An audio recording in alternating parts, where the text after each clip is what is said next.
Today we celebrate the Epiphany in the United States, but it's also the feast of St. Basil the Great.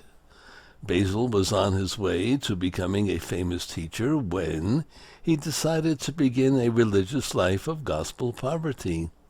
After studying various modes of religious life, he founded what was probably the first monastery in Asia Minor.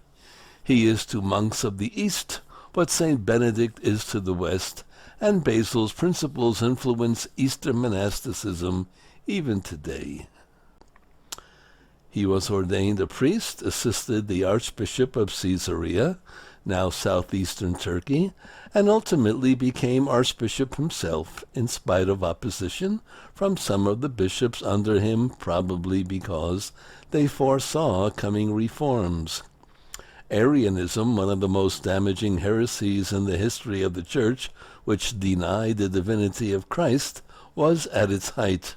Emperor Valens persecuted Orthodox believers and put great pressure on Basil to remain silent and admit the heretics to communion.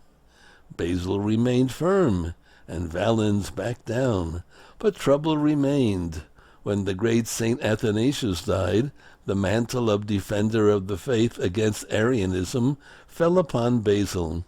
He strove mightily to unite and rally his fellow Catholics, who were crushed by tyranny and torn by internal dissension. He was misunderstood, misrepresented, accused of heresy and ambition. Even appeals to the Pope brought no response. For my sins, I seem to be unsuccessful in everything. Basil was tireless in pastoral care. He preached twice a day to huge crowds, built a hospital that was called a wonder of the world. As a youth he had organized famine relief and worked in a soup kitchen himself and fought the prostitution business. Basil was best known as an orator.